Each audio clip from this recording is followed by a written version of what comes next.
एक बार श्रीधर बाबा, बहुत कृपा रही उनकी, वो बहुत ही बड़े महापुरुष, चूंकि एकदम छुपे हुए एकांतिक थे, किसी से कोई परिचय नहीं, किसी का आना जाना नहीं, और ऐसी ऊंची स्थिति थी, हमने देखा है उनको, मतलब कई वर्ष सेवा का सौभाग्य मिला तो देख कभी कभी हिम्मत नहीं पड़ती थी छूने की, ऐसी भावदशा, कांटे जैसे बिल्कुल रोम रोम खड़े, अश्रु प्रवाहित हो रहा है, ऐसी हिम्मत नहीं पड़ती थी उनके चरण छूने की, चरण दाबने जब जाते थे।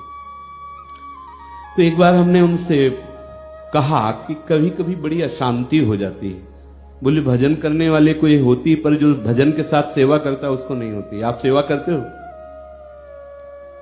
तो हम कहा गुरुदेव भगवान की सेवा में जाते हैं। हाँ, बोले समर्थ सेवा है, थोड़ा धाम की भी सेवा करो, परिक्रमा में झाड़ू लगाया करो, सोनी लगाया करो। फिर उन्होंने बताया कि राधा कुंड में एक संत भगवान थे, तो समय से अपना नियम पूरा करते जप का, फिर राधा कुंड की सोहनी लगाते, और वहां जैसे कोई बाहरी लोग आए हुए फूंक दिए ये ऐसे, या वयोवृद्ध खार के आसपास, तो वो सब हाथ से उठाते थे और धो करके पवित्र करके ऐसे।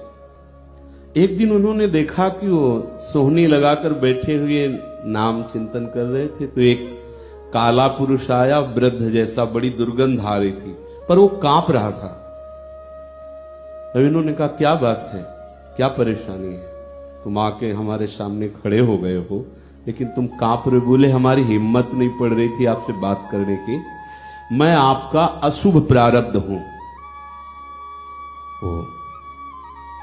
तो क्या तुम्हारा स्वरूप है? तो उनका 12 वर्ष तक गलित कुष्ठ के रूप में मैं आऊंगा तुम्हारे शरीर में, पर मेरी हिम्मत नहीं पड़ रही कि मैं तुम्हारे शरीर का स्पर्श कर सकूं। पूज्य श्रीधर बाबा ने सुनाया था। तो उन्होंने कहा 12 वर्ष हमारे पास समय नहीं कि हम तुम्हें लेकर बैठे रहें। देखो प्रारब्ध ऐसे नहीं पूछता, वो तो आके गिरा ही देता है। जाओ, हमारे पास समय नहीं। दूसरे दिन आए, उन्होंने कहा रात दिन मिलाकर के हम 6 वर्ष में भुगा देंगे, आप स्वीकार कर लो। तो 6 वर्ष बहुत समय होता है। ऐसे कई दिन आने पर फिर उसने कहा भोगना तो पड़ेगा आपको, क्योंकि हमारा भी मान रखना पड़ेगा। तो उनका 24 घंटे देते हैं तुम्हें, तो उनका कोई औषधि नहीं लोगे, कोई सेवा नहीं करेगा। बोले वादा पक्का।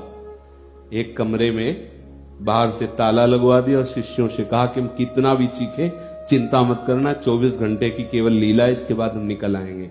सबको पहले से जो ही उन्होंने कहा हमें स्वीकार है, तो नख से लेकर के सब गलित कुष्ठ, पीप, दुर्गंध, 24 घंटे भयंकर त्रास। 24 घंटे बाद फिर जैसे चमकता हुआ एकदम तेजो में शरीर आगे।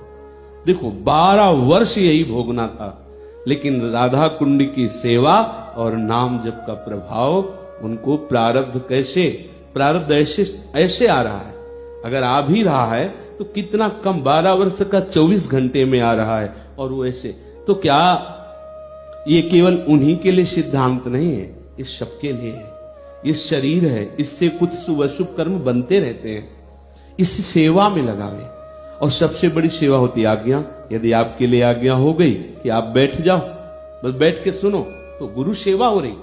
तुम्हारा पाठ भजन उससे कोई मतलब नहीं। हमें मतलब है कि हमारे गुरु ने आज्ञा की, हमें ये सेवा है। बोले कुछ समझ में आता, कुछ लाभ मिलता हो, हमें इससे मतलब नहीं।